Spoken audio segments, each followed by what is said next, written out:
কামৰূপ জিলাৰ বকো গান্ধী ময়দান সমন্বয় ক্ষেত্ৰত 19 জানুৱাৰীৰ পৰা অনুষ্ঠিত হোৱা বড়ো সাহিত্য সভাৰ 63 সংখ্যক বছৰীয়া অধিৱেশনৰ আজি পুৱা 9 বজাত আৰম্ভ হোৱা সাংস্কৃতিক শোভাযাত্ৰাৰ উদ্বোধন কৰে গুৱাহাটী লোকসভা সমষ্টিৰ সাংসদ কুইনুজাই।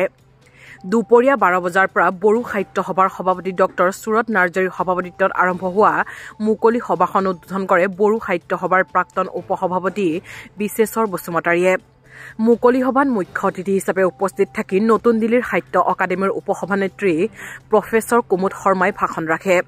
সভাত বিশিষ্ট অতিথি হিচাপে বিটিআৰৰ মুৰব্বী প্ৰমোদ বড়ো, BKWSCৰ প্ৰধান মিহিনীশ্বৰ বসুমতাৰী, ৰাভা হাছং সাহিত্য সাহিত্য পৰিষদৰ মুৰব্বী টংকেশ্বৰ ৰাভা, BTRৰ অধ্যক্ষ ৰাতিৰাম বড়ো, BKWSCৰ অধ্যক্ষ অনিল বসুমতাৰী, এপছুৰ সভাপতি দীপেন বড়ো, UPBৰ সভাপতি মনোৰঞ্জন বসুমতাৰী, কেইবাজনো বিধায়ক, BKWSC, BTR, ৰাভা সাহিত্য সাহিত্য পৰিষদৰ বহুসংখ্যক EM, UPBৰ কেইবাজনো শিক্ষক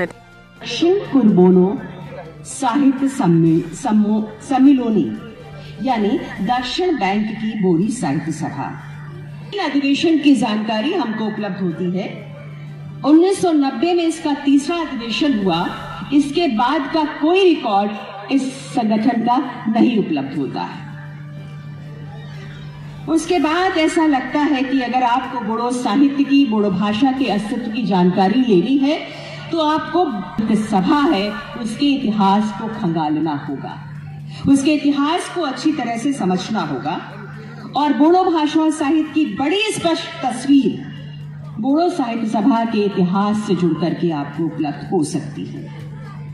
इसलिए हम बोडो साहित्य सभा की संगठनात्मक संरचना को समझें। उससे पहले जरूरी है कि बोडो साहित्य सभा के इतिहास को हम समझें। बोडो साहित्य सभा का जन्म भाषा, बोडो साहित्य और बोडो संस्कृति के संरक्षण और संवर्धन की दिशा में उठाया गया एक ऐतिहासिक कदम था। और जितना मैं समझ पाई हूं, जो जानकारी मैं उपलब्ध कर पाई हूं जगह जगह से, उससे मैंने जाना कि ये बोडो जनजाति की अपनी जातीय पहचान का बहुत ही ठोस उपक्रम था। और जब एक पत्र आमंत्रण के लिए बोडो साहित्य सभा की तरफ से मेरे पास आया तो उसमें एक लोगो था। और किसी भी सभा का, किसी भी संस्थान का जो लोगो होता है वो उसकी पहचान होता है। उस लोगो के माध्यम से आप किसी संस्थान के, किसी सभा के उद्देश्यों को समझ सकते हैं, उसके मोटो को जान सकते हैं, उसके एम्बिशन को समझ सकते हैं। जब और ये लोगो जो है एक खास बोडो साहित्य सभा का जो लोगो है वो एक खास तरह के चिन्हों का समुच्चय है। उस लोगो में क्या है? उस लोगो में अगर आप देखें कुछ चिन्ह हैं। एक खुली किताब है और इसमें एक मंदिर की आकृति है, किनारे पर 2 स्तंभ है यानी खंबे हैं, बीच में मोर है और नीला रंग जो है बहुत प्रमुखता के साथ इस लोगो में उभर करके आता है। ये सब सिग्निफायर हैं, संकेतक हैं जिनसे कुछ ध्वनित होता है, कुछ संकेत आपको मिलता है।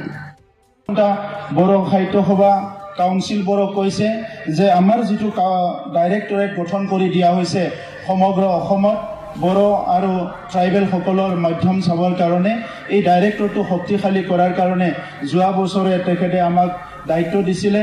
সেই হিচাপে বড়ো সাহিত্য সভাৰ টিম ভিজিট কৰা হৈছে আৰু আজি আমি সবে বিচাৰো সেই ডাইৰেক্টৰেটটো শক্তিশালী হ'লে আমাৰ KG to PG এলিমেণ্টাৰী লেভেলৰ পৰা ইউনিভাৰ্চিটিলৈকে বড়ো ভাষা, বড়ো মিডিয়াম পঢ়ি থকা ছাত্ৰ ছাত্ৰীৰ যি শিক্ষাৰ সমস্যা এইটো স্থায়ী সমাধান হ'ব। আৰু মই ধন্যবাদ জনাওঁ বড়ো সাহিত্য সভাৰ নিখিল বড়ো ছাত্ৰ সন্থাৰ দীঘলীয়া এটা দাবী আছিলে বড়ো ভাষাত, বড়ো মাধ্যমত হায়াৰ ছেকেণ্ডাৰীলৈকে যেটো টিচিং লাৰ্নিং প্ৰচেছ এইটো আৰম্ভ হ'ব লাগে, শিক্ষা গ্ৰহণ কৰিব পাব লাগে। এইটো ইতিমধ্যে আৰম্ভ হৈ গ'ল। বহুখিনি বিদ্যালয় আপগ্ৰেডেশ্যন কৰাৰ কাৰণে মুখ্যমন্ত্ৰী ডাঙৰীয়াই ইতিমধ্যে কাম আৰম্ভ কৰিছে। মই ইয়াৰ কাৰণে ধন্যবাদ জনাইছোঁ। আৰু বিশেষভাৱে 2020 একৰ্ডৰ দ্বাৰা 6.3 ক্লজ যেটো আছিলে আমাৰ বহুতখিনি ভেঞ্চাৰ স্কুল আছে ইয়াৰ ভিতৰত নিট বেচ চাই পেলাই বড়ো মিডিয়ামৰ বিভিন্ন বিদ্যালয়বিলাক প্ৰভিন্সিয়েলাইজ কৰাৰ প্ৰচেছ ইতিমধ্যে কিছুমান কাম আগবাঢ়ি আছে আৰু ইয়াৰ ফাৰ্ষ্ট টোকেন হিচাপে বিটিআৰ অঞ্চলৰ 10খন কলেজ প্ৰভিন্সিয়েলাইজ কৰা হ'ল। মই মুখ্যমন্ত্ৰী ডাঙৰীয়াক আজি বড়ো সাহিত্য সভাৰ মুকলি সভাৰ পৰা মই অশেষ ধন্যবাদ জনাইছোঁ এই প্ৰভিন্সিয়েলাইজ প্ৰক্ৰিয়াটো আৰম্ভ কৰাৰ কাৰণে। আৰু এতিয়া হায়াৰ ছেকেণ্ডাৰী ME হাই স্কুল আৰু LPতো কিছুমান নিট বেচ স্কুল আছে, সেইখিনিও প্ৰভিন্সিয়েলাইজ কৰিব বুলি আশা কৰিছোঁ।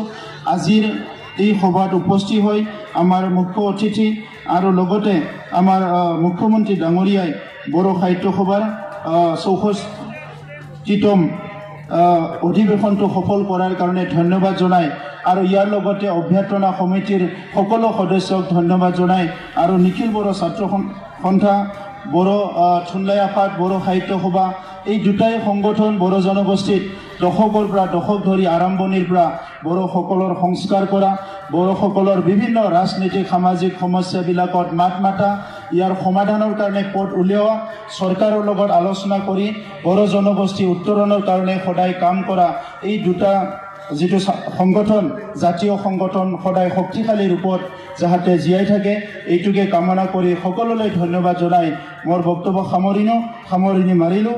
বড়ো ৰাও গেউলাংথাং, জয় বড়ো হাৰিনি জয়, গোজোন্থাং।